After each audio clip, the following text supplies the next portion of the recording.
Muy buenos días, estimados clientes y amigos.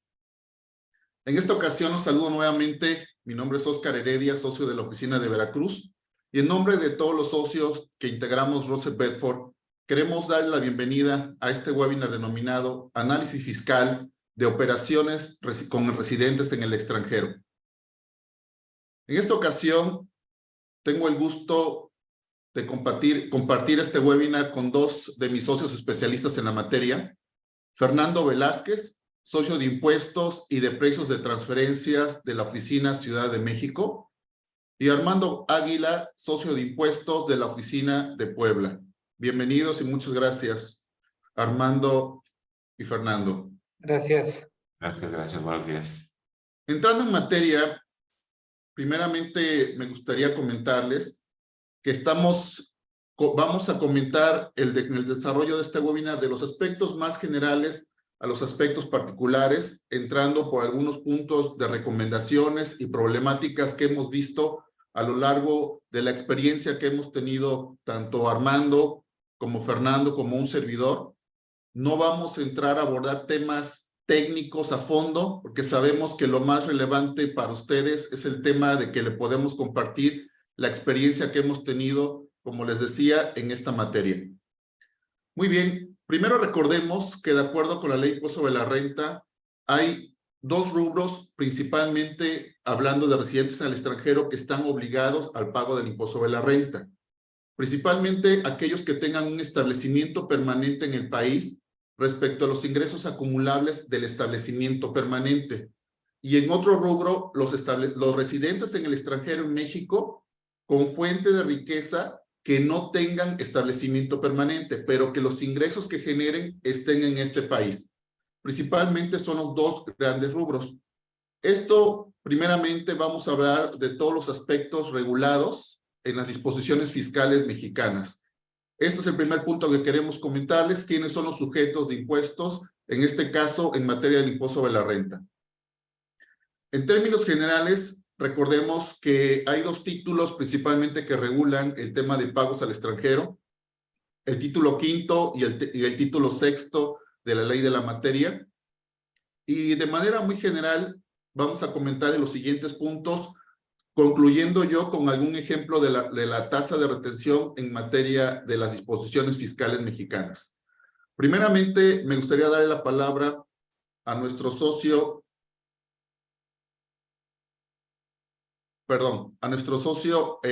Fernando, para que nos platique un poco más qué sucede en materia de precios de transferencia, qué es lo que está regulado en las disposiciones fiscales mexicanas.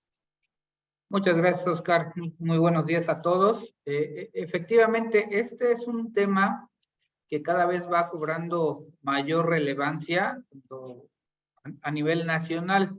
La verdad es que aquí de la experiencia que hemos tenido en los últimos años, si nos vamos un poquito al pasado, la verdad era que incluso cuando las autoridades fiscales llevaban revisiones, pues muchas veces ni se acordaban de este tema de precios de transferencia, aunque la obligación siempre ha estado, bueno, al menos hasta el 97 ha estado vigente en la ley mexicana, ¿no? Sin embargo, ya con el paso de los años, a lo que nos hemos enfrentado es que cada vez más en revisiones, por ejemplo, en devoluciones de IVA, ya en ciertos requerimientos, ya en ciertas revisiones directas de auditoría, realmente empiezan a verificar mucho más este tema de precios de transferencia. Y en general, ¿qué es? Digo, sin entrar a un detalle muy particular, obviamente, pues es el cumplir con estas obligaciones es un elemento básico que establecen las disposiciones fiscales para poder lograr la deducción de los pagos que se realicen, en este caso, al extranjero. ¿Y qué se tiene que cumplir básicamente en términos generales para estar dentro de la regla? Pues la primera obligación y la primordial es obviamente el obtener y conservar el estudio de precios de transferencia con el cual se pueda demostrar que efectivamente las operaciones que se llevaron a cabo con partes relacionadas se efectuaron a valor de mercado. Y algunas otras obligaciones importantes, pues es obviamente presentar declaraciones informativas, dentro de las cuales tenemos el anexo 9, acuérdense que, insisto, es requisito de deducibilidad, y también tenemos un poco más reciente el llevar a cabo la presentación en los casos que aplique de las declaraciones informativas local, maestra y país por país, ¿no? Incluso, aquí vale la pena recalcar dentro de los cambios que ha habido a nivel nacional en 2022, si no me falló la memoria, que ajustaron las disposiciones justamente para establecer que en el caso de operaciones entre partes relacionadas, las autoridades fiscales pueden determinar la simulación de operaciones si obviamente no se tienen debidamente soportadas. Digo, esta regla incluso va más allá del artículo 5A de recaracterización de operaciones, que es general. Este es particular para operaciones con partes relacionadas, y justamente todos estos movimientos y ajustes los está efectuando la autoridad por la importancia que tienen las operaciones con partes relacionadas. Entonces, definitivamente, pues es importante trabajar en estos temas. Muchas gracias, Fer. Y aquí lo quiero ligar, esta declaración informativa que comenta Fernando del anexo 9, es muy importante no dejar pasar otras declaraciones informativas que también estamos obligados al momento de efectuar operaciones, principalmente con partes relacionadas. Una de ellas también son la declaración informativa de operaciones relevantes. Recordemos que esta se presenta cuando tengamos un monto superior a 60 millones de pesos y tengamos operaciones como ajustes relacionados con las operaciones que llevemos de precios de transferencia.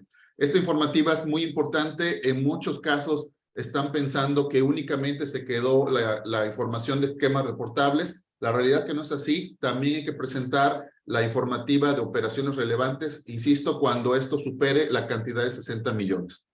Otro tema importante es qué sucede con los comprobantes fiscales con residencia en el extranjero. ¿Son deducibles o no son deducibles? Definitivamente el comprobante nunca va a cumplir con las regulaciones del Código Fiscal de la Federación porque estamos hablando de un residente en el extranjero. Sin embargo, existe una facilidad a través de la regla miscelánea 27114, la cual nos permite cumplir con unos requisitos mínimos para que esos comprobantes puedan ser deducibles en México. Por ejemplo, que contenga el nombre o la razón social, en este caso del extranjero, el ID del extranjero, el nombre o razón social de la persona que va a recibir también el comprobante, la descripción del servicio. Estos son los puntos muy importantes y generales previstos en esta regla miscelánea. Si yo cumplo con esos requisitos, hablando de la factura que va a emitir en el extranjero, para México sería deducible. Otro punto muy importante que también nos gustaría resaltar es el CFDI de complemento de operaciones celebradas con residentes en el extranjero. Esta declaración, este CFDI de complemento, tenemos una facilidad de presentarlo hasta enero del siguiente año. Por ejemplo, si tuve operaciones durante 2023, tengo a más tardar en enero del 2024 para presentar esta declaración informativa o complemento de CFDI. Eso también es muy importante porque también es parte de los requisitos para poder efectuar una deducción. También otro punto importante son los momentos de exigibilidad que marca la propia ley del impuesto sobre la renta, la cual va a diferir de lo que proviene, de lo que está previsto en los tratados para evitar la doble tributación. Por eso incluimos este punto y sí me gustaría obtener tus comentarios, Armando, de qué es lo que opinas respecto a los momentos de exigibilidad. Gracias, Oscar. Buenos días a todos. Sí, claro, hablando del contexto, digamos, doméstico en México, el título quinto señala el momento de exigibilidad y que es pues, un tema esencial para efectos de saber cuándo debemos enterar el impuesto, cuándo se lo debemos de pagar al fisco, porque realmente luego se pierde o se confunde que cuando hago el pago es cuando debo retener, y a veces no precisamente es así. El artículo 153, que también está en el título quinto que señalaban, el 153 de renta establece que cuando el impuesto debe pagarse con retención, se debe atender precisamente este tema de la exigibilidad. ¿Y cuándo es? O sea, debe de pagarse una cantidad equivalente, aunque no haya pago, y cuando sea exigible, o sea, cuando la fecha de la obligación, se llegue a la fecha de la obligación, que normalmente se establece en los contratos celebrados con los proveedores. Y normalmente digo, pero no siempre es así, a veces no es tan claro. Aquí la sugerencia es, y por la experiencia que hemos tenido, que el SAT pues refleja mucho ese tema de que en qué momento es el contrato, dice, oye, determinada fecha y por X razón no se llega a pagar, pues realmente, aunque no haya pago, tenemos la obligación de respetar la fecha establecida en los contratos. O bien en el pago, la ley establece este artículo, lo que suceda primero. Entonces es importante tener en cuenta la fecha de exigibilidad de acuerdo al contrato, a la obligación que se haya contractado, y o bien, perdón, la fecha de pago. Y obviamente también, si es moneda extranjera, ya saben, la regla general tendrá que ser convertida a la fecha de la exigibilidad cuando se pague la contraprestación. Y también aplica el tema de que se considera pago, la regla general, que se considera también como efectivamente pagado cuando el deudor extingue la obligación de que se trate con otro acto jurídico, como lo establece el Código Civil. Entonces, por eso radica es un elemento esencial, identificar la fecha, porque eso podría detonar que no pagaste la retención y por ende, entonces, es no deducible el gasto, ¿no? Entonces sí se complica, por eso la importancia de la exigibilidad. Muchas gracias, Armando. Cerrando con un breve ejemplo respecto a las regulaciones mexicanas, vamos a poner el concepto de regalías. El propio artículo 167 de la Ley de Impuesto sobre la Renta establece en términos generales qué se considera regalía, y en general comenta que la tasa aplicable cuando tú haces pagos a residentes en el extranjero, la tasa de retención es del 25%. Eso es lo que marca la propia ley del impuesto sobre la renta. Pero recordemos que estamos hablando qué pasa a través de los tratados internacionales, y es donde vamos a entrar en esta segunda lámina. En materia de tratados, recordemos, así como lo señala, son los tratados o convenios para evitar la doble tributación. ¿Qué son estos? Son aquellos tratados o convenios que se firman con dos países, y así como lo dicen, es para impedir que tú pagues un impuesto en un país y aparte pagues un impuesto en otro país. Es decir, que no se grave dos veces. Es la finalidad principal del tratado, además de otros beneficios como son reducción de tasas. Poniendo el mismo ejemplo de regalías, les decía que la tasa prevista en el artículo 167 es del 25%. En términos generales, en la mayoría de los tratados, la tasa aplicable a regalías no excede del 10%. Es uno de los primeros beneficios que podemos tener de los tratados internacionales. ¿Cómo está jerárquicamente? Es decir, ¿a qué le hago caso o a qué le puedo hacer caso? ¿A las leyes mexicanas o a los tratados? De acuerdo al artículo 133 de la Constitución, jerárquicamente primero están los tratados internacionales y luego las leyes domésticas, ya sea federales, estatales o locales. Es decir, primeramente yo puedo aplicar los beneficios de tratados y posteriormente las regulaciones nacionales.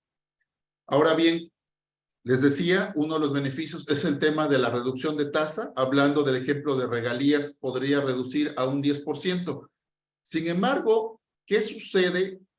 ¿Qué tengo que hacer yo para poder cumplir uno de los requisitos para el tratado?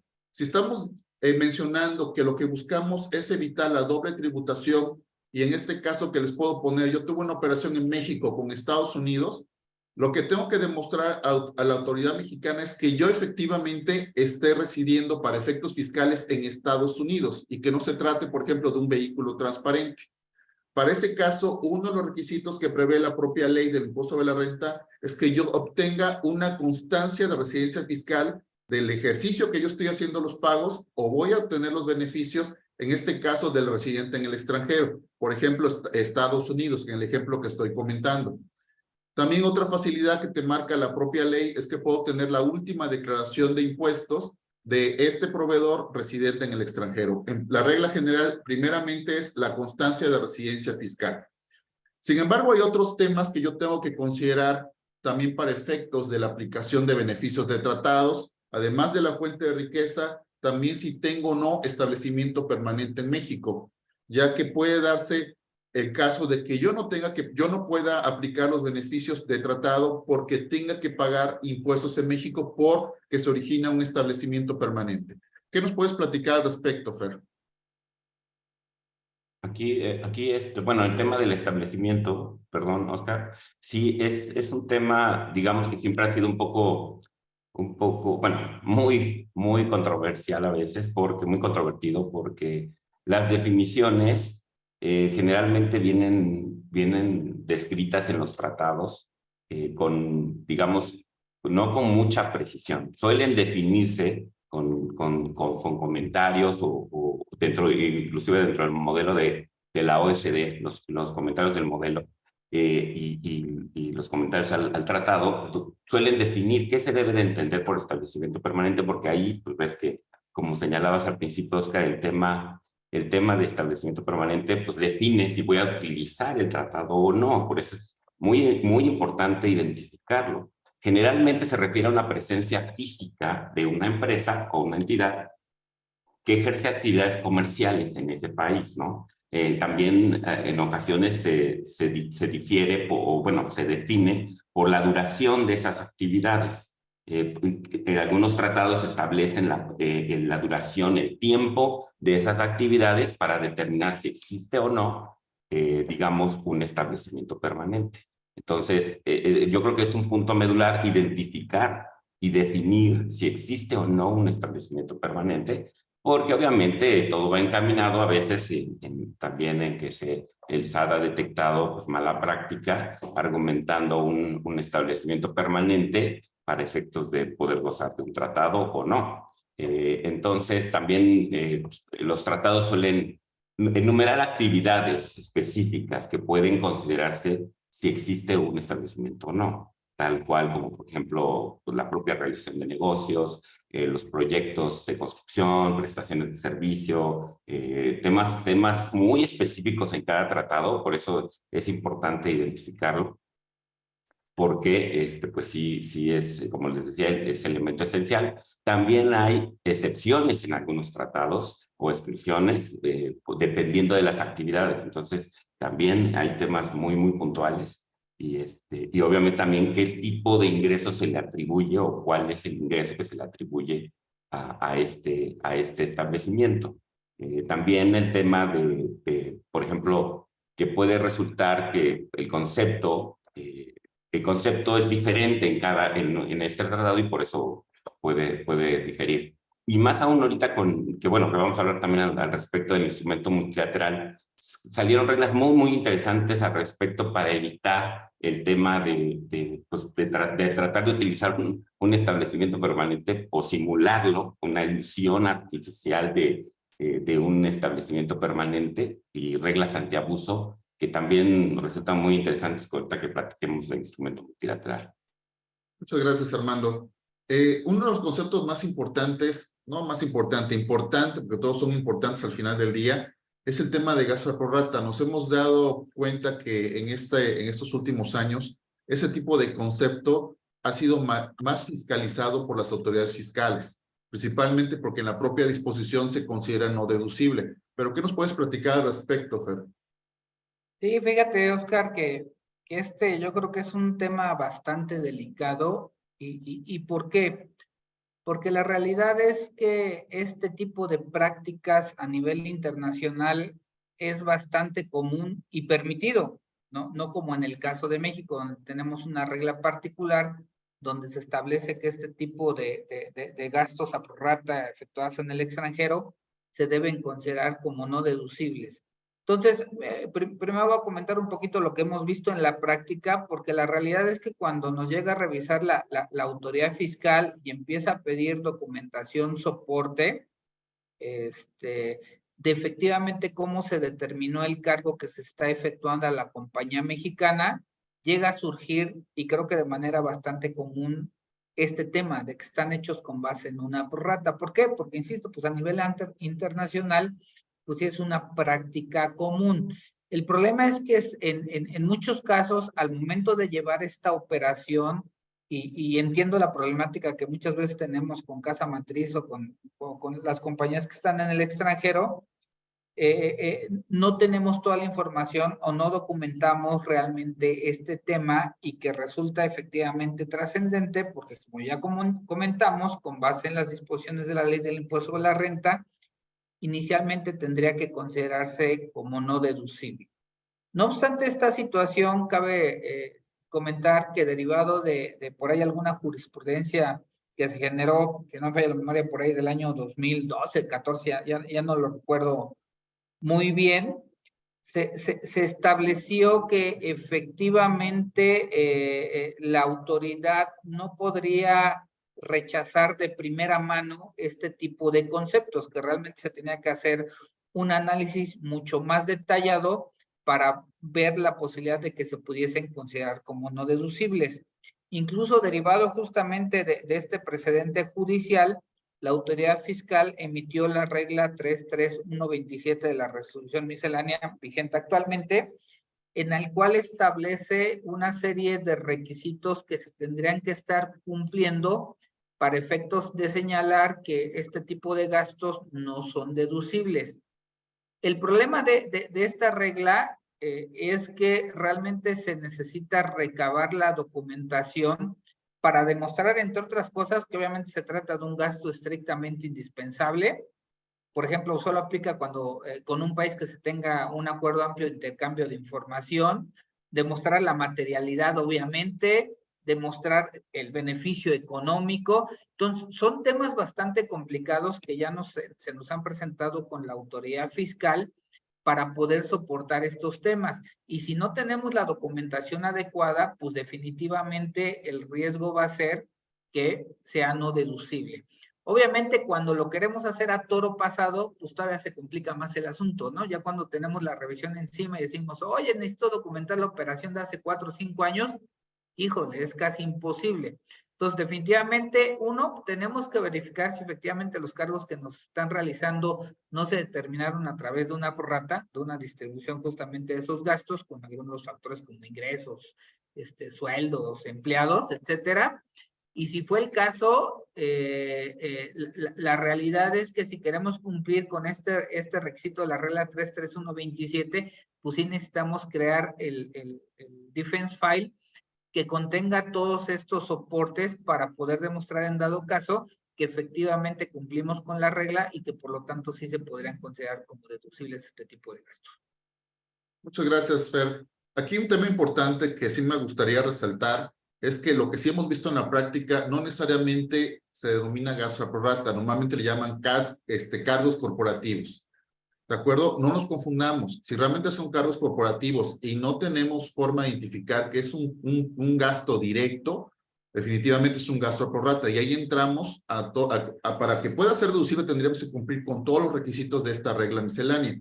Como decía Fer, hay algunos requisitos que se complican mucho. Por ejemplo, no únicamente yo voy a tener el comprobante del extranjero, tengo que obtener el comprobante del pago que hizo directamente el extranjero hacia el proveedor y la evidencia de la factura y el servicio del proveedor. Tengo que ir más allá y toda esta información la tengo que obtener directamente del corporativo. No me puedo quedar únicamente con el comprobante que me manda el corporativo. Tengo que realmente identificar que se llevó a cabo este gasto, como decía Fer, que es un gasto estrictamente indispensable y principalmente cómo se está prorrateando. Son temas importantes que sí es necesario verificar en cada caso particular a través de esta regla miscelánea. Son muchos requisitos, pero es la única forma de yo poder deducir gastos a prorrata. Como decía Fer, hay algunos temas, como la recomendación que decía del tema de integrar un defense file. Pero aquí lo que me gustaría iniciar antes de las recomendaciones son aquellas consideraciones o puntos relevantes que hemos visto que normalmente está fiscalizando la autoridad. Primeramente, me gustaría, Fer, que nos platicabas un poquito más relacionando con el tema que estás desarrollando de precios de transferencia. ¿Qué recomendación o consideración le podemos dar a nuestros invitados? Mira, aquí la recomendación básica, e incluso ya hay que recordar inicialmente que con base en lo establecido en distintos artículos contenidos en los convenios, justamente una regla que se señala para aplicar los beneficios de las tasas preferenciales o no pago de impuestos en varios conceptos y que se señala expresamente es que cuando se tenga operaciones con empresas vinculadas o que tengan una relación de este tipo, se tiene que cumplir con la regla de que las operaciones se estén llevando a cabo a valor de mercado. Si no se efectúan de tal manera, incluso lo que se aclara es que solo aplicará el beneficio hasta por el monto que efectivamente se hubiera hecho la operación con un tercero independiente y a la diferencia no le aplicaría el beneficio. Entonces, desde ahí, conforme a los temas también que ya comentamos anteriormente, que es base de deducibilidad conforme a la legislación local, la realidad es que sí tenemos que trabajar muy fuertemente en este tema de precios de transferencia para documentar efectivamente que las operaciones que se están llevando entre partes relacionadas son a valor de mercado, porque si no nos pueden generar realmente mucha problemática, incluso en la aplicación de los propios convenios. Muchas gracias, Fer. Inclusive recordemos que ya estos nuevos plan de acción de reglas BEPS ha establecido, como señalabas anteriormente, nuevas regulaciones y nuevas declaraciones informativas, donde realmente lo que se busca la autoridad y a nivel internacional es cruzar que la información que estoy declarando en cada país sea obviamente la que también está declarando mi contraparte. No sé si nos quieres platicar un poquito más de esto, Fer, de las nuevas declaraciones informativas y cómo realmente se está llevando a la práctica ese tipo de cruces. ¿Qué pasa si yo tengo un concepto aquí y otro en el extranjero y no me doy a la tarea de esa conciliación como tal?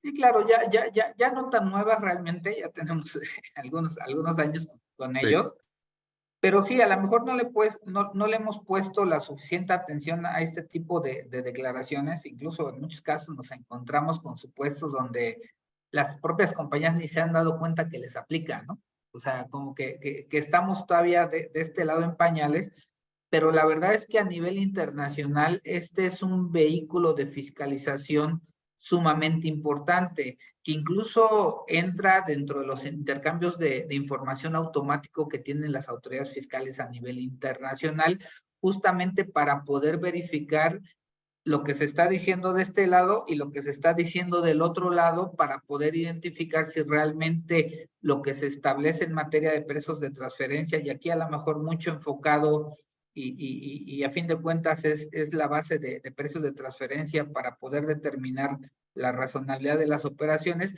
pues es realmente en cuanto a los riesgos, actividades y activos que se utilizan en cada operación, así como obviamente la cadena que se tiene de toda la operación para determinar si efectivamente una operación está a valor de mercado.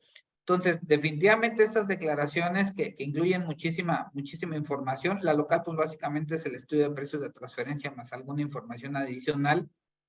La maestra ya incluye alguna información mucho más a detalle de todas las compañías del grupo, y la country by country, pues vaya, realmente ahora sí que ahí ponemos toda la información a detalle de los resultados de las compañías, de los activos, o sea, la verdad es que contiene muchísima información que si la utiliza la autoridad fiscal, que lo está haciendo, la verdad es que sí ya lo está comenzando a utilizar, sí puede determinar ajustes importantes en materia de precios de transferencia, lo que incluso lo ha llevado pues, a que tenga pues, con grupos importantes en México grandes diferencias de impuestos, ¿no? De justamente en ajustes en materia de precios de transferencia.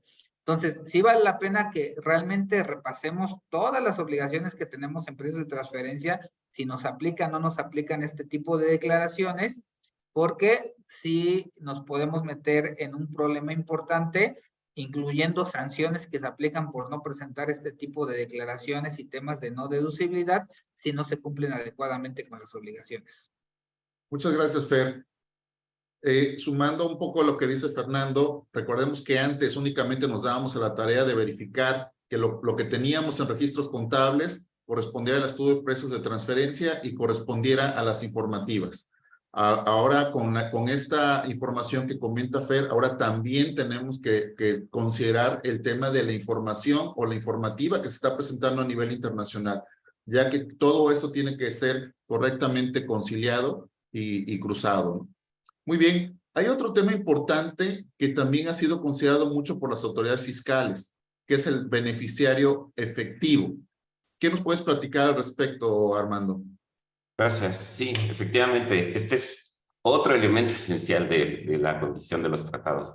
O sea, el beneficiario efectivo, que también ha sido un concepto que no está de todo bien definido, o sea, realmente se tiene que entender en algunos casos hasta en el contexto, pero pues, los tratados normalmente, digamos, lo quieren definir como la persona o entidad que recibe directamente pues, los ingresos y tiene el derecho real y económico sobre los mismos, ¿no? O sea, que él puede, él decide.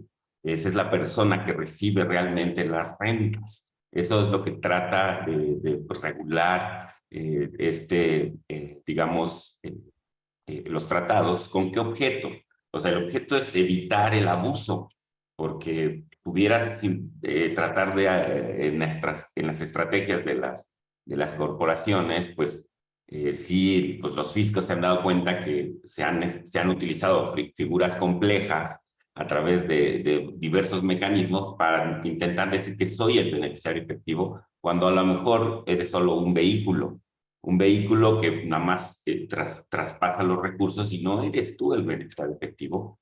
Entonces, ese vehículo está donde está un tratado, en una jurisdicción donde esté un tratado que quizás le beneficie. Entonces, ese es el tema importante, que se busca evitar los abusos en el uso del tratado, digamos que estableciendo una genuina conexión con el negocio y que esa persona es en realidad el beneficiario, ¿no? A menudo se establecen en los tratados que no se otorgarán estos beneficios a intermediarios como compañías de inversión, holdings, y mucho menos a que dichos intermediarios puedan ser como considerados como beneficiarios, ¿no? Entonces se busca excluir también los llamados beneficios puros y simples y cosas con la única, que sean creados con la única finalidad de intentar obtener un beneficio, ¿no? Entonces, también inclusive algunos tratados tienen cláusulas que permiten a las autoridades fiscales revisar esa condición de beneficiario efectivo sobre ciertas situaciones para que el fisco tenga esa certeza de que efectivamente es un beneficiario efectivo, ¿no? También temas de resolución de disputas, los convenios también tienen en algunos para efectos de determinar quién es en caso de una disputa. Oye, yo soy el beneficiario efectivo, ¿quién es? Y entonces eso también como un procedimiento que también viene establecido en los tratados. Son mecanismos importantes para poder definir el tratamiento fiscal. Y también, pues en el caso, cuando hay establecimientos permanentes, también se pueden incluir, digamos, esas facilidades a los gobiernos para intercambiar información y realmente verificar que no se esté haciendo una evasión fiscal, ¿no? Es por eso que pues hay que tomar en cuenta la definición y detalles específicos de beneficiario efectivo porque pueden variar en cada tratado de los que ha hecho México y más ahora con el instrumento multilateral. Algunos conceptos cambian ahora. Por lo tanto, es esencial revisar estos términos y condiciones en cada caso particular, dependiendo del tratado, ¿no? y la propia operación. Muchas gracias, Armando. Y esto va de la mano mucho también, como lo señalas, al tema del régimen fiscal del extranjero. Es decir, cómo lo estoy realmente considerando para poder llegar al beneficiario efectivo. ¿Nos puedes platicar más al respecto, Fer? Sí, claro, la verdad que este tema de beneficiario efectivo siempre ha sido un problema, porque regreso al mismo. A lo mejor uno tiene la experiencia al revés cuando le cae la revisión de la autoridad e incluso empieza a utilizar sus herramientas de intercambio de información, ¿no? Que ahí es donde vienen muchas veces los problemas. Y uno se encuentra figuras de todo tipo, ¿no? Desde el hecho, como comentaba Armando, oye, pues coloco una empresa que no tiene nada en un país que tiene un convenio simplemente para decir que le aplica el beneficio del convenio y que es el beneficiario efectivo, hasta temas de figuras mucho más complejas que se pueden estructurar y que justamente cada vez las autoridades, no nada más en México, sino a nivel internacional, pues por eso salió todo el tema de las acciones BEPS, ¿no? Como que ve que hay estrategias establecidas a nivel internacional con los cuales se evita el pago de impuesto, incluso en ambos países o más países, con un beneficio total para los contribuyentes. Entonces, realmente, insisto, el no cumplir con el verificar si efectivamente a quien se está realizando el pago es el beneficiario efectivo, pues obviamente es una causal inmediata de que el convenio no te estaría siendo aplicable. Entonces, pues ya dejamos de platicar de cualquier tema. Y creo que en la práctica, la mayoría de las veces, cuando estamos hablando de pagos al extranjero con la aplicación de convenios, nos olvidamos de este tema, ¿no? Y la autoridad sí también ya lo está cuestionando y le tenemos que dar la evidencia efectivamente de que la compañía que está recibiendo el pago es el beneficiario efectivo. Insisto, aquí hay muchas situaciones como esta básica que comentaba, que hay empresas de papel, digo, creadas exclusivamente para estar en el país, donde realmente, ¿cómo vamos a justificar que es el beneficiario efectivo? Y donde aparte muchas veces, porque en los intercambios de información sale, oye, recibió el dinero del pago correspondiente y luego salió hacia otro país, ¿no? Entonces, sinceramente, sí debemos de poner mucho mayor atención en este tema del beneficiario efectivo para poder soportar que podemos llevar a cabo la aplicación del convenio, porque justamente el pago se está realizando al beneficiario efectivo. Muy bien, muchas gracias, Fernando. Entonces, cada vez se vuelve esto mucho más importante, como bien señalas. Luego, en México no tenemos toda la información, desafortunadamente, y no sabemos cómo se va manejando los movimientos, ya sea de ingresos o deducciones a nivel internacional. Esto normalmente lo tiene el corporativo. Cuando lo solicita el SAT es cuando nos volteamos al corporativo a obtener esa información o ese rastreo, y es cuando podemos visualizar que no eran posiblemente residentes en el país donde aplicamos el tratado para evitar la doble tributación, y posiblemente llegaba a un régimen fiscal preferente donde tiene otras consideraciones y otras obligaciones que cumplir. Como dice Fernando, es muy importante dar seguimiento, sí entender qué es lo que se está haciendo a nivel internacional y cómo está impactando las operaciones en México. Dos rubros más que queremos platicarles es el tema de materialidad y razón de negocios. Son dos temas que son los que más se ha enfocado la autoridad a fiscalizar, y de entrada, como no hay un lineamiento específico de qué se considera materialidad o cómo podemos demostrar la materialidad, entran a una información mucho más completa que tiene que tener cada contribuyente para poder demostrar que efectivamente la operación se llevó a cabo y no se trata de una simulación. A raíz de esto, desde las devoluciones que estamos presentando normalmente hasta las visitas domiciliarias, es un concepto que se está llevando a cabo donde la autoridad dice, demuéstrame la razón de negocios y la materialidad. No sé si aquí nos puedas compartir, Armando, Fernando, su experiencia respecto a estos dos conceptos. ¿Qué es lo que han presentado ustedes en estos momentos de fiscalización? Sí, mira, por ejemplo, en las devoluciones, que es típico que, pues, por ejemplo, reciben donde más, bueno, ya la autoridad, ya, aunque sea un bien tangible, de todas formas te pide información.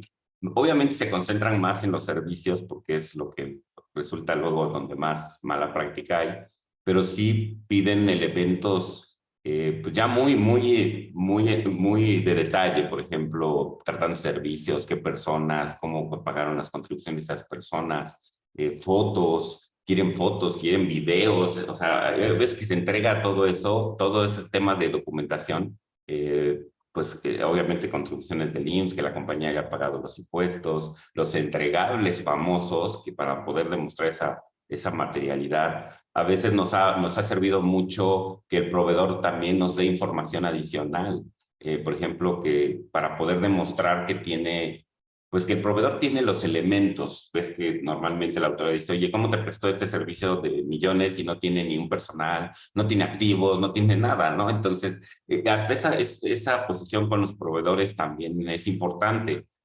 Y ahí también el tema que vamos a hablar después del Defense File, o sea, reunirnos con toda la documentación, que podamos demostrar esa materialidad, que pues como dices, no hay un concepto, los tribunales lo han sacado en los precedentes, lo han tratado de definir, pero pues no hay un concepto como tal en la ley, y pues es lo que en la práctica sí tenemos que entregar, como que reunir toda esa información para tenerlo pues en cualquier, a veces, y yo creo que también hilado con la razón de negocios, que también la razón de negocios es que nos están ahora como que demuéstrame que tuviste un beneficio, ¿no? O que el beneficio económico fue mayor al de impuestos, de acuerdo a esta cláusula de abuso.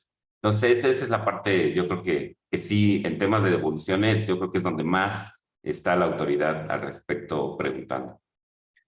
Perdón, y yo aquí complementaría, digo, no nada más es a nivel local, digo, como parte de las acciones BEPS, digo, a lo mejor con otros nombres, sustancia económica, efectivamente, estos temas también se están abordando porque pues obviamente no es una práctica, no nada más es una mala práctica mexicana, ¿no? Sino realmente este tema de realmente cómo se estructuran las operaciones y que efectivamente podamos demostrar que se está realizando para cubrir un aspecto económico real de negocios de los grupos, es a nivel internacional. Ahorita lo vamos a ver incluso un poquito en el tema de MLI. Sin embargo, insisto, esto es a nivel internacional y en cualquier caso, pues sí necesitamos tener los elementos, uno, materiales. Efectivamente, yo creo que parte básica de esto es demostrar que quien presta el servicio tiene los elementos materiales económicos que existen para poder prestar los servicios que se están estableciendo o soportando, así como la evidencia de la recepción. Pero recuerden, esto incluso no es nuevo, digo, si nos vamos un poquito al tema contable de normas financieras, incluso normas de auditoría, pues es un tema básico que siempre ha existido, ¿no? Y que tendríamos que demostrar como con cualquier tercero, ¿no? Que es muchas veces lo que yo les comento, oye, ¿qué haces con un tercero? ¿Qué le pides para cotizar? ¿Qué haces? El pedido, todo el ciclo que tienes para contratar servicios, los entregables, pues oye, pues tienes que hacer lo mismo si tienes una operación con partes relacionadas, ¿no? O cuál tendría que ser la diferencia, que es justamente el cuestionamiento de todas las autoridades fiscales, ¿no? Si lo tienes que hacer como si fuera con un tercero. Entonces, definitivamente estos temas de soportar la recepción del servicio, de soportar el beneficio económico que se obtiene realmente de esa percepción del servicio y que no se está haciendo obviamente a nivel internacional simplemente para sacar utilidades, que es el tema que se busca a nivel internacional, pues es básico. Muchas gracias, Fernando. Aquí hay otro tema importante a considerar. No únicamente tenemos que analizar el tema de la legislación doméstica, el tema de tratados, más adelante vamos a comentar el tema de MLI. Aquí otro tema que también tenemos que considerar y no dejar a un lado es qué está pasando con los precedentes legales. Existen muchos precedentes, pero le cedo la palabra a Armando para que nos platique uno que ha sido publicado recientemente en junio de este ejercicio, para efectos de platicarnos el alcance y principalmente el efecto que podríamos tener en las operaciones de este concepto. Adelante, Armando. Gracias, Oscar. Este precedente está hablando de la asistencia técnica. Entonces, la asistencia técnica bajo que bueno, no es precedente, ya es jurisprudencia este criterio de la Corte. Habla de los pagos de asistencia técnica con el convenio celebrado entre México y los Países Bajos. Entonces, aquí básicamente la jurisprudencia es que dice que la asistencia técnica no constituye un beneficio empresarial. O sea, no cabe en el artículo 7 de los tratados, lo que realmente es el 7 de beneficios empresariales. Todavía no tenemos la ejecutoria para poder analizarlo a detalle, pero realmente esta jurisprudencia señala que, pues, de acuerdo a la definición del artículo 3 de este tratado con Holanda, que casi es el mismo en todos, pues establece que cualquier expresión no definida en el convenio tendrá el significado que la ley doméstica le atribuya. Entonces, pues digamos que será aplicable la definición local en caso de que el convenio no lo tenga, ¿no?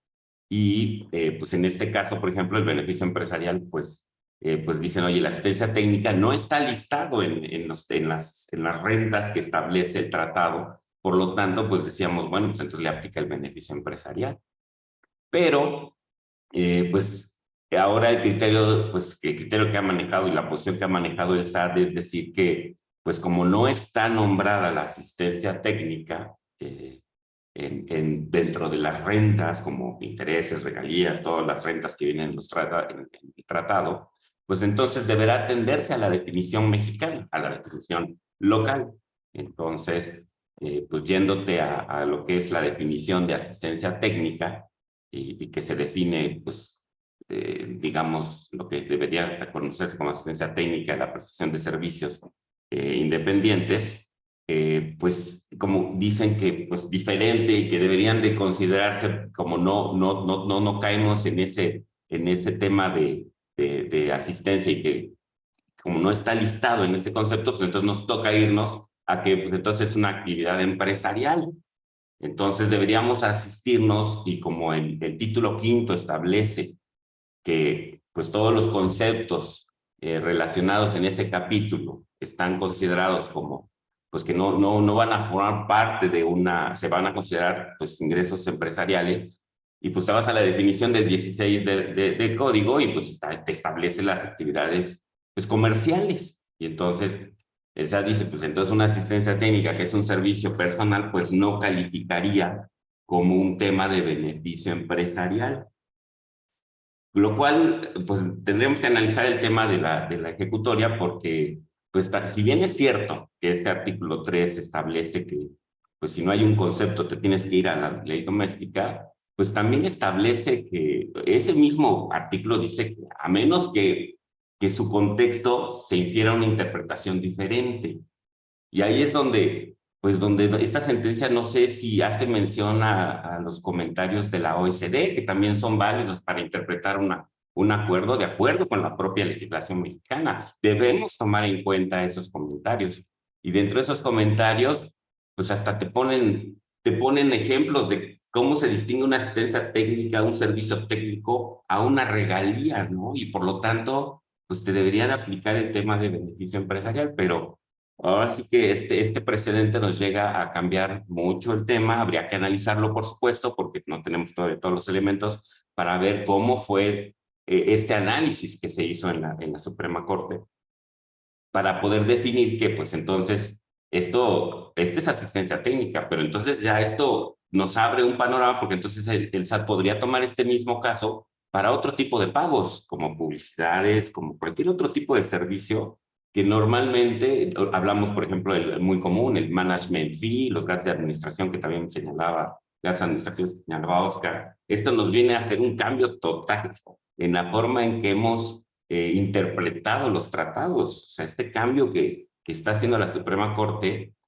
pues sí nos cambia, es un parteaguas y es un tema muy importante porque entonces, pues quizás nunca hemos aplicado una retención y con esto nos lleva a que un servicio no califica como actividad empresarial, por lo tanto no aplica un tema de beneficio empresarial. ¿Por qué? Pues porque hay una regla miscelánea también que pues define qué es el beneficio empresarial. Y entonces, tomando en cuenta esa regla, pues el SAT dice, oye, perdón, el juez dijo, pues si hay una definición, de acuerdo al propio tratado, tengo que tomar la ley mexicana y por lo tanto me tengo que ir a ese concepto. Y entonces me tengo que ir a actividades empresariales. Pero, pues, considero que a lo mejor este análisis sí amerita un análisis también de ver cómo se llegó a esta conclusión, porque como que entonces los comentarios de la OECD dónde quedaron, ¿no? Para poder interpretarlo, como lo dice la otra propia regla mexicana, la otra regla de resolución miscelánea. Entonces, básicamente tenemos que analizar otra vez los pagos al extranjero por concepto de servicios, y les digo, uno muy común es publicidad, asistencia técnica, servicios técnicos, el management fee, etcétera. O sea, este tipo de servicios que no están incluidos en el tema de los conceptos en el tratado son los que tenemos que revisar y obviamente también atendiendo a las reglas del acuerdo multilateral. Muchas gracias, Armando. Y sí reiterar cuál sería el riesgo. Si no califica como beneficio empresarial, que no aplicaba retención, y yo me voy a la ley doméstica o a la ley impuesto sobre la renta, la retención sería del 25% para asistencia técnica y para todos los conceptos de servicios en términos generales. Entonces también tenemos un impacto económico, Oye, va a ser no deducible porque no La me... deducción, exacto. Tengo que aplicar 25% y hacerlo retroactivo a los 5 años que va a fiscalizar el SAT. Vamos a comentar 3 puntos que consideramos son importantes y que se deben analizar de inmediato, porque al final del día es un tema que no únicamente pone en riesgo las operaciones del 2023, sino también los últimos 5 años. El primer punto es necesario evaluar cada caso en particular. Es muy importante para definir si estamos hablando de un concepto de servicios o un concepto de regalías, que regalías sí está previsto en el propio tratado a una tasa del 10%, por poner un ejemplo. Entonces sí tenemos que evaluar cada caso en particular para definir si esta jurisprudencia afecta o no al tema de las operaciones que yo estoy llevando a cabo. Pero también tiene un efecto importante para efectos financieros y de las auditorías, que es el tema de la posición fiscal incierta. No sé si nos puedas comentar algo al respecto, Fernando, Armando. ¿Qué tenemos que considerar para poder emitir este análisis respecto a la posición fiscal incierta o impactos en las auditorías? Sí, aquí definitivamente, Oscar, es un tema importante a considerar porque obviamente nos cambia el nivel de riesgo que originalmente teníamos previsto para este tipo de operaciones. Uno, pues, si estoy en el caso específico de asistencia técnica con Países Bajos, híjole, pues ahí la contingencia y el reconocimiento que se tendría que estar haciendo, pues es casi inmediato, ¿no? Ya no hay muchos elementos para dónde hacerme. Y de ahí vamos a los siguientes conceptos que califican como beneficio empresarial con base en algunos otros convenios. Aquí cabe recordar que incluso hay que analizar caso por caso, porque hay algunos convenios donde sí expresamente se señala, por ejemplo, la asistencia técnica, ¿no? Dice, perfecto, ¿no? Sí, uno de ellos que hasta donde me viene en mente es España, ¿no? Oye, ¿qué pasa con España con este cambio en asistencia técnica? Pues nada, ¿no? Porque afortunadamente expresamente lo señala el convenio, ¿no? Creo que son Entonces, muy pocos, ¿no? Creo ¿perdón? que son pocos los que tienen el Son muy tema. pocos. Son muy Sí, pocos. son muy pocos. Entonces, es este análisis y justamente con base en ello, volver a repasar, porque se tendría que hacer el análisis completo de cuál es el sustento que tenemos para soportar que otro tipo de pagos califican como beneficio empresarial y con base en eso determinar la contingencia y este tema de posición fiscal incierta. Muy bien. Entonces, resumiendo, es un análisis que ya se tiene que estar haciendo para ver qué impacto va a tener para efectos financieros y la auditoría. Si es un tema que se va a tener que provisionar porque se tenga pocas posibilidades de éxito. Es decir, es un tema que ya se tendría que estar evaluando porque tiene implicaciones fiscales, legales y financieras. Ahora bien, ¿qué sucede respecto a las APAs, Fer? ¿Crees que ahorita vale la pena evaluar un posible acuerdo de precios de anticipados? Pues mira, a fin de cuentas, este tipo de instrumentos, de alguna manera, justamente están creados para evitar controversias con las autoridades fiscales. Digo, siempre ha sido una herramienta que se pueda utilizar, los propios APAs establecidos en el código, o incluso los procedimientos de acuerdo mutuo establecidos en los propios convenios para evitar la doble tributación. Sí podría ser un elemento, a lo mejor, a explorar. Digo, yo creo que también tendríamos que ver en estos casos concretos cuál va a ser la postura de la autoridad fiscal, porque digo, a lo mejor no lo comentamos, pero de alguna manera incluso la propia postura de la autoridad fiscal a través de la miscelánea y todas las reglas que tienen, se infería que ellos estaban de acuerdo, por ejemplo, que la asistencia técnica sí calificaba como beneficio empresarial. Entonces, digo, vamos a ver qué cambia, A ver si no cambian ahora, ¿no? qué se modifica para poder evaluar un acuerdo de este tipo, ¿no? Porque si de entrada lo que se vuelve interesante es que a lo mejor con un procedimiento de acuerdo mutuo donde participan las autoridades de los dos países, porque me queda claro que si me voy a un APA normal, donde nada más es aquí con la autoridad local, creo que el criterio que va a prevalecer es de la sentencia. Pero a lo mejor si busco un procedimiento de acuerdo mutuo justamente para decir, oye, pues sobre este concepto a nivel internacional, pues debía de establecerse el concepto de beneficio empresarial, pues a lo mejor sí sería una herramienta interesante evaluar y que posiblemente sí se pudiese obtener, aun con las complicaciones que tienen los procedimientos de este tipo, se pudiese obtener un resultado positivo. Muchas gracias, Fer. Cerrando todo ese tema de que hemos comentado de pagos al extranjero, sí me gustaría cerrar este apartado con el tema de qué está pasando o qué problemáticas hemos visto en este tipo de años en estos años que hemos estado asesorando a los clientes. Estamos enfocándolos en 5 principalmente, y sí me gustaría iniciar cediendo la palabra a Fernando, que va de la mano con lo que estaba platicando. ¿Qué sucede con las nuevas regulaciones? ¿Qué podemos recomendar o qué es lo que hemos visto y qué podemos recomendar a nuestros invitados? Aquí en general yo diría, ya comentamos que ha habido varios cambios, o a lo mejor no ha habido tantos cambios, pero incluso en la práctica las autoridades fiscales están presionando a que cumplamos de mejor manera todas las obligaciones relacionadas en el caso de la aplicación de los convenios. Y sí, un tema que ahorita abordamos a mayor detalle y que a lo mejor complica o ayuda, dependiendo del punto de vista, pues justamente es la entrada en vigor del convenio multilateral, ¿sale? Que nos puede llevar a un cambio en cuanto a la aplicación que hemos llevado a cabo justamente para aplicar las retenciones con base en convenios y que podría generar alguna problemática o algún beneficio. Es parte de lo que hay que analizar y que comentaremos un poquito más adelante. Gracias. En general, lo que sí recomendamos, reforzando lo que hemos comentado a lo largo de este webinar, es que lo que menos debo de hacer es quedarme parado. Pensar que todo sigue igual respecto a años anteriores. Ya vimos que viene el acuerdo multilateral que vamos a comentar más adelante. Ya vimos este precedente legal. Ya vimos todas las nuevas regulaciones que vienen a través de la OCDE y las acciones BEPS. Son muchas cosas que ya tendría yo que estar analizando.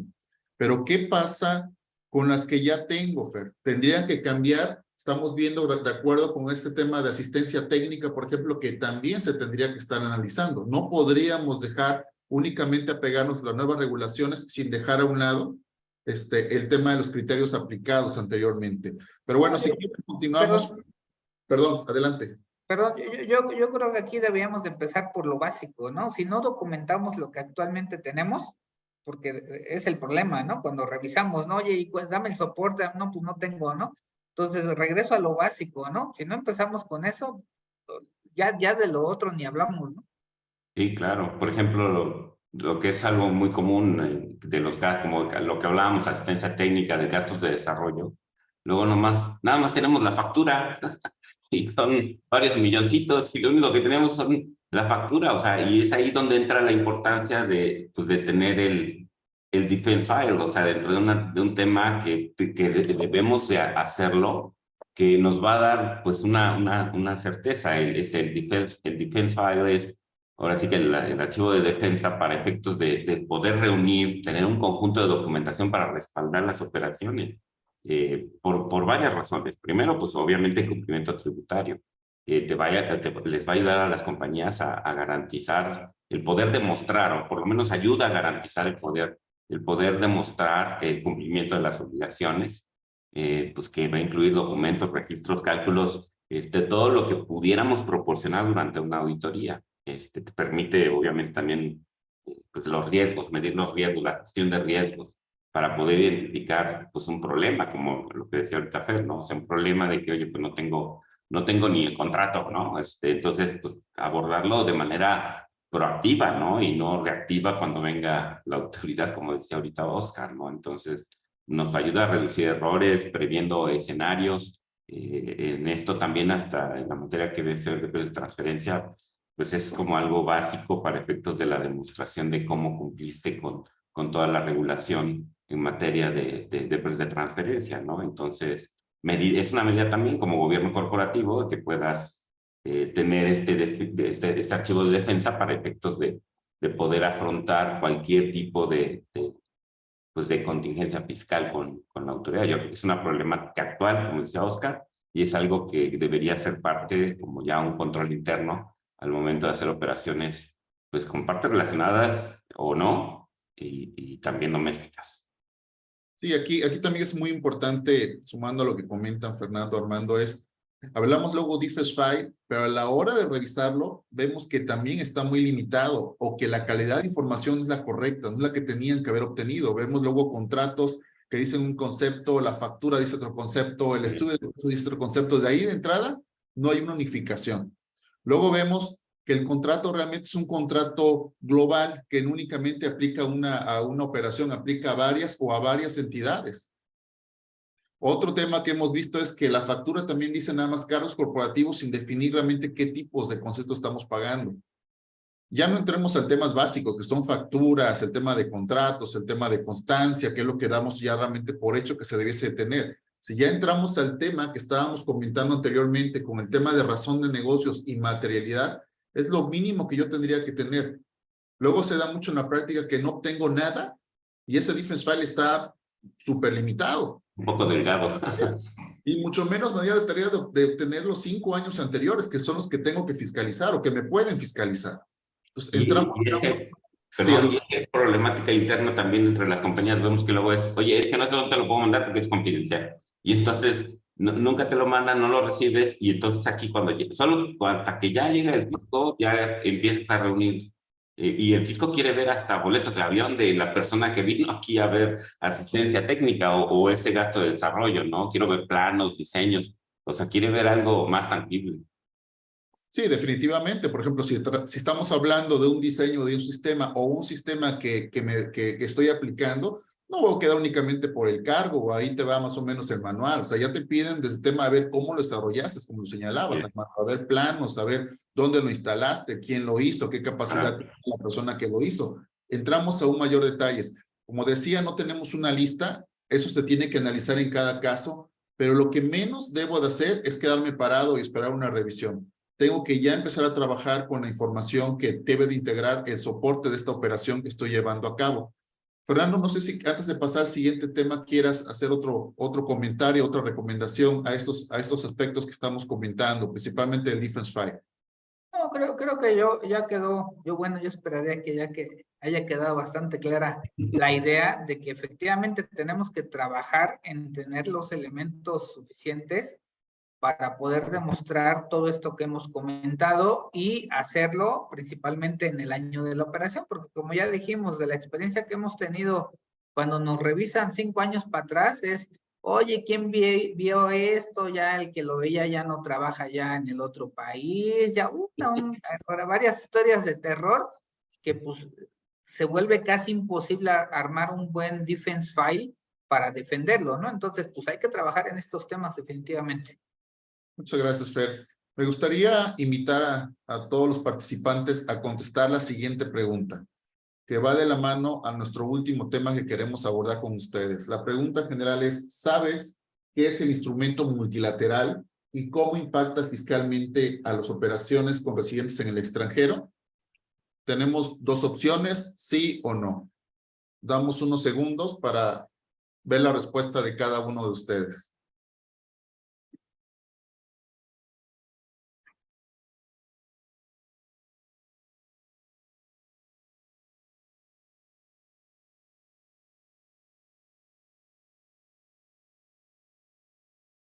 Muy bien, procedemos con las respuestas. Podemos ver ahorita que un número muy importante todavía no conoce el instrumento multilateral y cómo está afectando.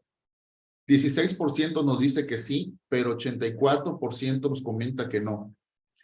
Vamos a platicar un poquito más de qué es el instrumento multilateral, cómo se dio el proceso de aprobación, cuándo entra en vigor. De entrada, recordemos que esto no es algo que está aplicando México. Sí, es una acción 15 de BEPS que viene también a nivel internacional. Esta acción ya fue acordada por más de 100 países. Y bueno, en términos generales, recordemos que el instrumento multilateral en inglés son las siglas MLA, que son las que normalmente vamos a escuchar en el mercado. Aquí estamos poniendo 5 fechas importantes para que se pueda conocer cuándo entra en vigor y cuándo surte efectos. El proceso legislativo en México es primero lo aprobó la Cámara de Senadores, fue el 12 de octubre del 2022. Posteriormente fue publicado en el Diario Oficial de la Federación el 22 de noviembre también de 2022.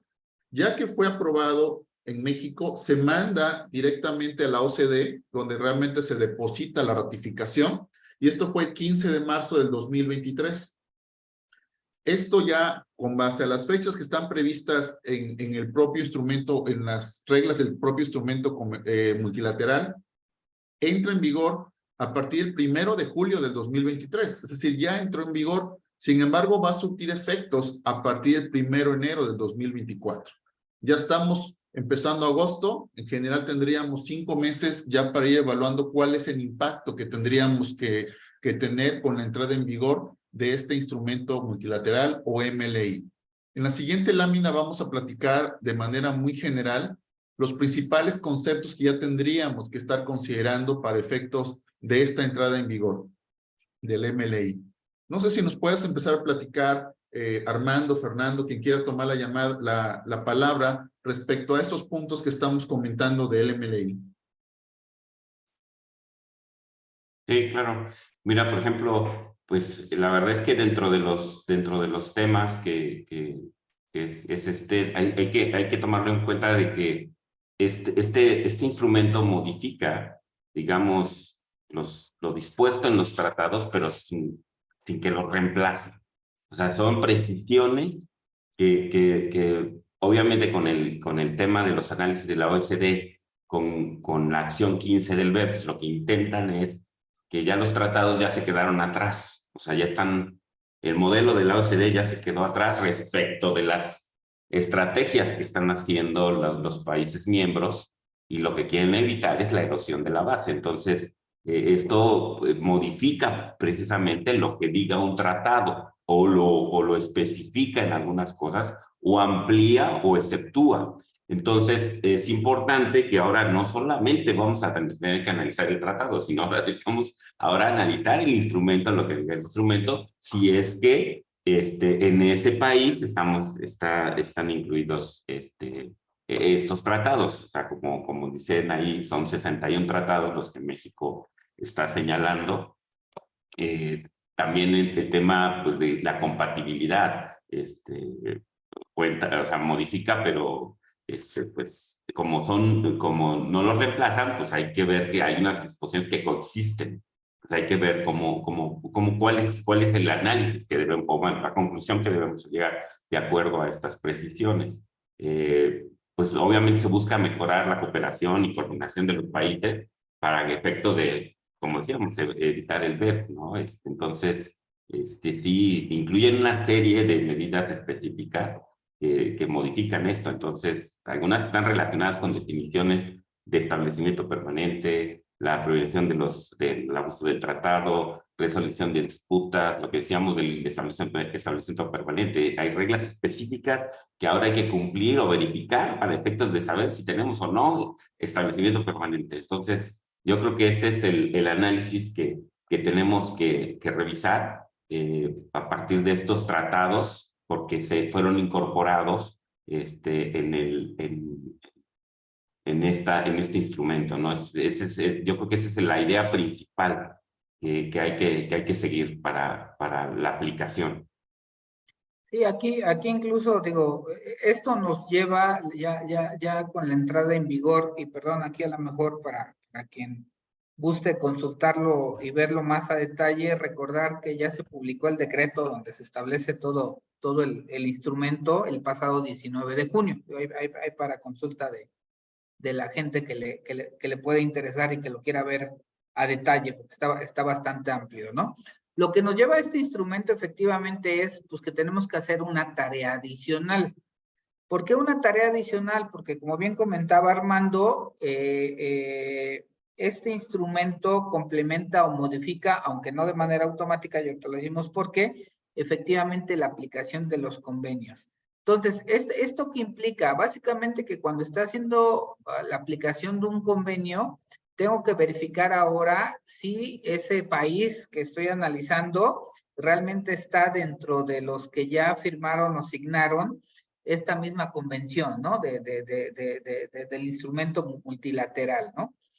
También tendría que estar viendo si la contraparte ya lo aceptó, porque aunque ahorita los acuerdos comprendidos que señala México son 61, de esos 61, no todos los países lo han firmado, ¿no? Por ejemplo, Estados Unidos no está dentro de los países que lo han firmado, entonces tendría que estar haciendo el análisis.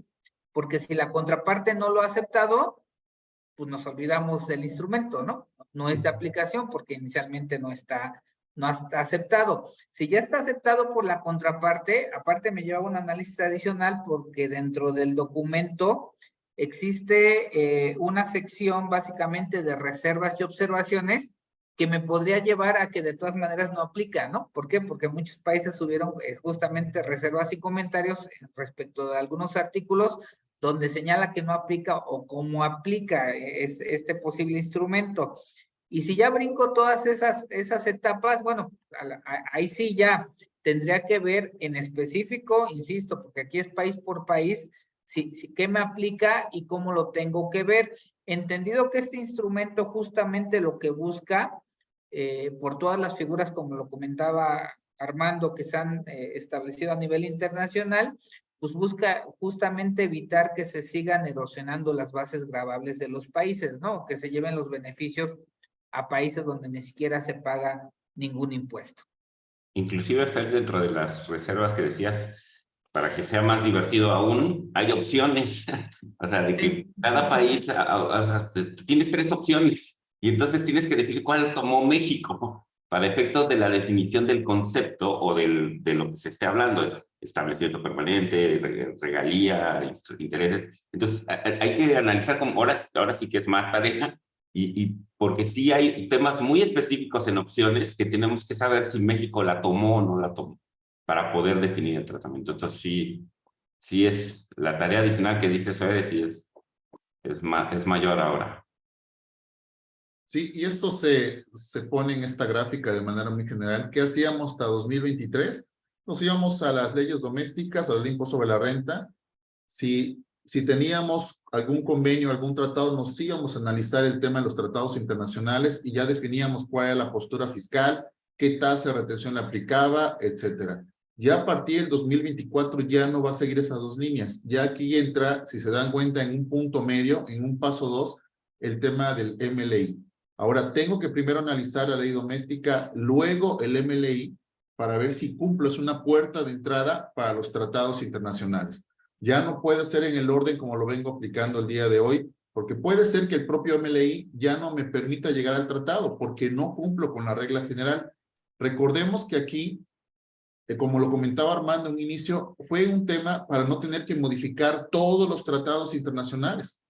Entonces, acordó la OCDE, bueno, no vamos a cambiar todos los tratados, pero vamos a poner una puerta de entrada a los tratados, que este es el MLA.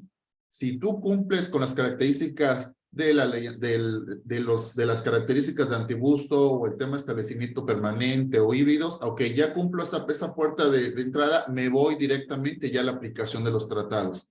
¿A dónde nos puede llevar esto? Es que posiblemente los beneficios que yo tenía hasta 2023 de los tratados ya no me apliquen a partir del 2024 con esta entrada del MLI. Por eso se vuelve muy importante el tema de análisis. Como decía Fernando, es un tema que se acaba de publicar en el Diario Oficial todas las reglas. Cada caso también se tiene que analizar en particular, pero aquí el mensaje que les queremos dejar es: vienen reglas importantes, vienen ya una definición más amplia de establecimiento permanente o de híbridos, por ejemplo, que yo tendría que analizar en cada caso particular y posteriormente, si cumplo con estas reglas, irme al tema de los tratados internacionales. ¿Algo más que quieras comentar, Fernando, respecto a este tema de MLI?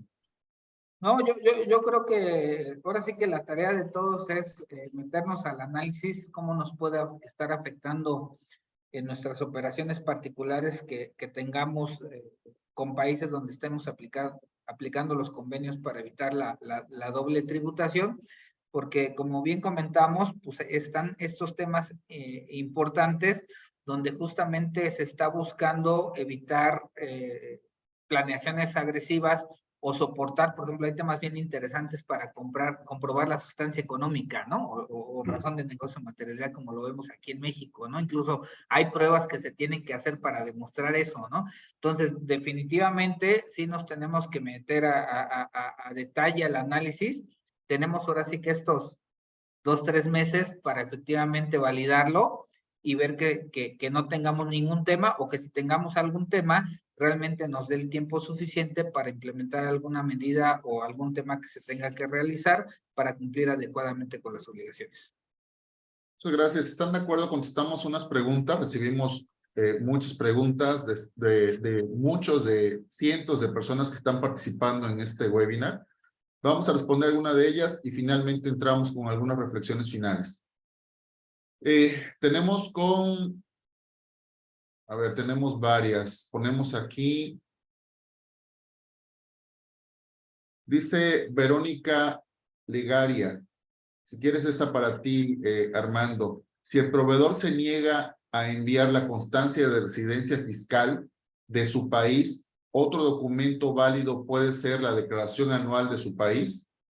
Y efectivamente lo señalaron. Una alternativa podría ser la declaración anual porque luego también luego no todos los gobiernos tienen como tal ese documento. Hay uno, en Estados Unidos es muy clara la forma, pero en otros temas pues sí podría funcionar la declaración. Dice Jonathan Rodríguez, ¿quién debe emitir el CFDI de complemento de operaciones en el extranjero? Va relacionado con el agente aduanal y si tienen el fundamento, por favor. Fer, no sé si nos quieras ayudar con tus comentarios. Sí, claro. Digo, aquí a lo mejor vale la pena aclarar que este complemento de pagos al extranjero se emiten en relación con las operaciones que están reguladas en el título quinto, ¿vale? Yo aquí metí un poquito de temas aduanales, que es tema más de bienes tangibles, mercancías, pero la realidad es que este complemento aplicaría en aquellos casos establecidos en el título quinto de la ley del impuesto sobre la renta, y lo emite justamente el contribuyente que está realizando el pago al extranjero. Muchas gracias, Fer. También nos comenta, y también si nos puedes ayudar, Fernando, Diego Montalvo. El tratamiento de los gastos a prorrata son deducibles si se calculan de acuerdo con las reglas de la OCDE. Le comentaría que inicialmente sí, porque las reglas de la OCDE van un poquito relacionadas con la misma regla resolución miscelánea, como que estar ciertos conceptos. ¿No? Sin embargo, yo le diría, conociendo la perspectiva de la autoridad, cumplamos al 100% con la regla, ¿no? Con los requisitos específicos que señala la regla. Porque, ¿por qué? Y esto es como muchas veces les comento, oye, ¿por qué va a cumplir con lo que me dice la autoridad? Y la respuesta es simple, ¿quieres pleito o no quieres pleito, no? Ah, no quiero pleito, pues cumple, ¿no? Si quiero pleito, bueno, pues entonces a lo mejor ponemos otros elementos. Claro. También nos pregunta Francisco Gámez, ¿en dónde puedo consultar los tratados actuales? Por ejemplo, el de Hong Kong. Para responderte, Francisco, en la página del SAT de Internet, ahí están todos los tratados internacionales, están todos los convenios de intercambio de información, etcétera. Ahí puedes encontrar todo directamente en la página del SAT.